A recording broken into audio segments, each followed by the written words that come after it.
अवामी आवाज़ media group जे सॾ ते अचो त सिंध जा वसीला बचायूं उनवान सां हैदराबाद तहलके बाड़े में सकाफ़ती रैली कढी सिंध जे क़ौमी हीरो शहीद होश मोहम्मद शीदीअ जे मज़ार ते हाज़िरी भरी वई। सकाफ़ती रैलीअ में सवे माण्हुनि शिरकत कई जिन क़ौमी गीतनि ते रक़्स कयो। रैलीअ जी अॻवानी अज़ीम बरहम, राशिद बूच, औरंगज़ेब जहेजो, शौकत मला, हफ़ीज़ मला, रहमतुल्लाह सोलंकी ऐं ॿियनि कई। उन मौके ते शरीक माण्हुनि अवामी आवाज़ टीवीअ सां ॻाल्हाईंदे चयो त सिंध जा वसीला सिंध जा आहिनि। अवामी आवाज़ मीडिया ग्रुप हमेशा ग़रीब मिसकिन माण्हू जो आवाज़ बणिजी आहे। अचो त सिंध जा वसीला बचायूं उनवान सां सकाफ़ती ॾियारो मल्हाइण ते जस हुजे। अवामी आवाज़ जी महिरबानी जे होश मोहम्मद शीदी जे दरगाह ते असांखे ॾियारो मल्हाइण ते असांखे तमामु बहितरीनु इहे असां सां गॾु हलिया आहिनि। इन जूं महिरबानियूं आईंदे लाइ बि पहिरीं माण्हू कोन बि मल्हायो राजन ॾियारो होश मोहम्मद शीदीअ ते, पर तव्हां मीडिया वारनि जी महिरबानी जो तव्हां असांखे फोकस ॾिनो ऐं तव्हां चयो त असांखे टाइम ॾिनो।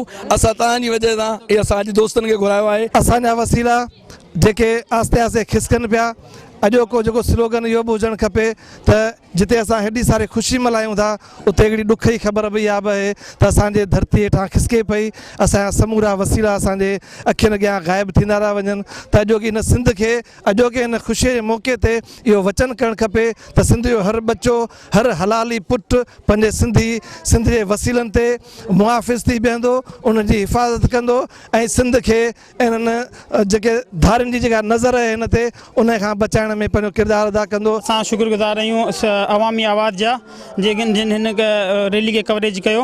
असांजे कल्चर जे हवाले सां रैली कढी आहे होश मोहम्मद शीदी दरगाह ते, जीअं त असां पढ़ विधो आहे। असांखे ॾाढी ख़ुशी थी आहे। असांजा नौजवान छोकिरा जेके बि आहिनि उन्हनि खे ख़बर पई आहे त कल्चर डे छा हूंदो, उन्हनि खे ख़बर पई आहे। अवल अलीम आला आलम जो धणी कादर पंहिंजी कुदरत सी क़ाइम आहे क़दीम वाली वाहिद वहदहू वाली वाहिद वहदहू राज़िक रब रहीम सो साराया सचो धणी चई हमद हकीम पोइ करे पाण करीम त जोड़ूं जोड़े जहान जूं।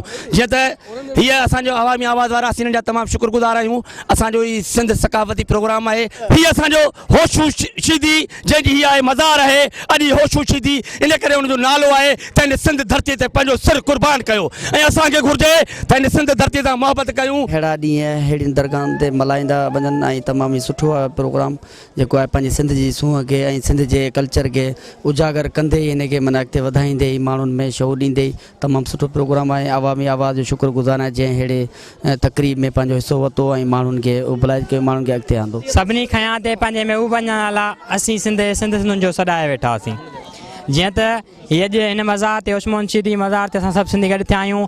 इहो असां सभिनि सिंधियुनि सबूत ॾिनो आहे त असां सभिनि सिंधियुनि में मोहबत आहे हिक ॿिए सां ऐं इंशाअल्लाह इहा मोहबत क़ाइमु दाइमु रहंदी। सिंध जी तारीख़ अगरि तव्हां ॾिसंदो त 5000 साल पुराणी तारीख़ आहे। सिंध जी वजूद आहे, सिंध जी हिस्ट्री आहे। सिंध अॼु बि असां हिते आयासीं होश मोहम्मद जे मज़ार ते, उहो बि हिकु कमांडो जंहिं सिंध लाइ जदोजहद कई। असां जेसिताईं सिंध जो हिकु जो जवान पुटु ज़िंदा हूंदो उहो सिंध जी बका कंदो। विज़िट कयो अवामी आवाज़ मीडिया ग्रुप जी वेबसाइट awamiawaz.pk